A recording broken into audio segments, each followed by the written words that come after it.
നമുക്ക് എന്താണ് രാജ്യ തലസ്ഥാനത്തെ സ്ഥിതി എന്നുകൂടി അറിയാം. പി ബസന്ത് ഡൽഹിയിലുണ്ട്. ബസന്ത്, എക്സിറ്റ് പോളുകളെല്ലാം ഏകപക്ഷീയമായ BJP വിജയം. 406 തന്നെ 3 എക്സിറ്റ് പോളുകൾ പ്രവചിച്ചു.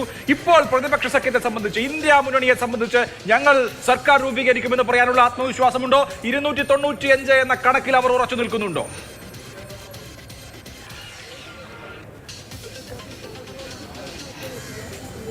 Good morning Abhilash. ഇനി ഏതാനും നിമിഷങ്ങൾക്കകം നമുക്ക് അറിയാൻ കഴിയും എൻ്റെ പിറകിൽ കാണുന്ന ഈ റൈസീന കുന്നുകളിലേക്കുള്ള പാതയിലേക്ക് ആര് കയറും എന്നുള്ളത്. പ്രധാനമന്ത്രിയായി നരേന്ദ്രമോദി വരുമോ അതോ രാഹുൽ ഗാന്ധി വരുമോ എന്നുള്ളതാണ്. ഈ പാതയിലാണ് സത്യപ്രതിജ്ഞ ഇപ്പോൾ അവർ തീരുമാനിച്ചിരിക്കുന്നത്. ഈ കർത്തവ്യപഥത്തിലോ അല്ലെങ്കിൽ ഭാരത് മണ്ഡപത്തിലോ ആയിരിക്കുമെന്നാണ് ഇപ്പോൾ NDAയുടെ ഏറ്റവും ഒടുവിലത്തെ തീരുമാനം.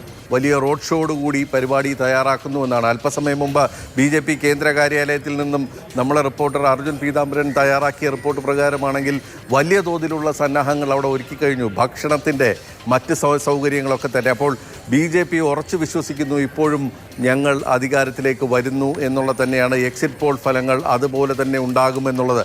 അതേസമയം കോൺഗ്രസും ഒട്ടും പിറകിലല്ല. AICCയിലും തകൃതിയായി തന്നെ എല്ലാ ഒരുക്കങ്ങളും നടക്കുന്നു. അധികാരത്തിലേക്ക് കോൺഗ്രസ് 10 കൊല്ലത്തിന് ശേഷം തിരിച്ചു വരുന്നു എന്നുള്ള സൂചനകളാണ് അവർ നൽകുന്നത്. 295 എന്നുള്ള ആ ഒരു കണക്ക്, ഒരു ഫിഗർ മല്ലികാർജ്ജുന ഖാർഗെ കഴിഞ്ഞ ദിവസം ആവർത്തിച്ചത് ഇന്ത്യ സഖ്യത്തിൻ്റെ എല്ലാ നേതാക്കളും ആവർത്തിച്ച് പറയുന്നുണ്ട്.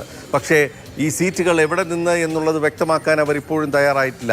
BJPയെ സംബന്ധിച്ചിടത്തോളം ആണെങ്കിൽ മൂന്നാമതൊരു ടേം നരേന്ദ്രമോദിക്ക് ലഭിക്കുന്നു. പണ്ഡിറ്റ് ജവഹർലാൽ നെഹ്റുവിന് ശേഷം മൂന്നാമതും തുടർച്ചയായി പ്രധാനമന്ത്രിയാകുന്ന ഒരാളായി നരേന്ദ്രമോദി മാറും എന്നാണ് BJP NDA കേന്ദ്രങ്ങൾ ആവർത്തിച്ച് പറയുന്നത്. കഴിഞ്ഞ രണ്ട് ദിവസമായി ഡൽഹി കേന്ദ്രീകരിച്ച് വലിയ തോതിലുള്ള ചർച്ചകളാണ് നടക്കുന്നത്. കഴിഞ്ഞ ദിവസം BJP ദേശീയ അധ്യക്ഷൻ JP നഡ്ഡയുടെ വസതിയിൽ ആഭ്യന്തരമന്ത്രി അമിത്ഷാ വന്നിരുന്നു. ഹരിയാന മുൻ മുഖ്യമന്ത്രി മനോഹർ ലാൽ ഖട്ടർ ഉണ്ടായിരുന്നു. അങ്ങനെ വലിയ ചർച്ചകൾ കഴിഞ്ഞ ദിവസം അവിടെ നടന്നിരുന്നു. അതേസമയം ബീഹാർ മുഖ്യമന്ത്രി നിതീഷ് കുമാർ കഴിഞ്ഞ ദിവസം പ്രധാനമന്ത്രിയെ കണ്ടതാണ് വലിയ അഭ്യൂഹങ്ങൾക്ക് വഴിവെച്ചിരിക്കുന്നത്.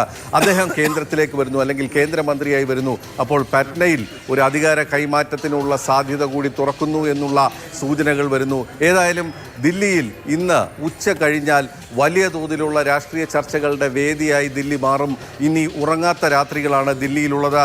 മന്ത്രിസഭാ രൂപീകരണം, മന്ത്രിമാർ ആരൊക്കെ, സഖ്യകക്ഷികളുടെ വകുപ്പുകൾ ഏതൊക്കെ തുടങ്ങിയ കാര്യങ്ങളിലുള്ള വലിയ ചർച്ചകളിലേക്ക് ദില്ലി കടക്കാൻ പോകുന്നു. ഡൽഹി ഇനി ഉറങ്ങാത്ത രാവുകളിലേക്ക് മാറുകയാണ് അഭിലാഷ്.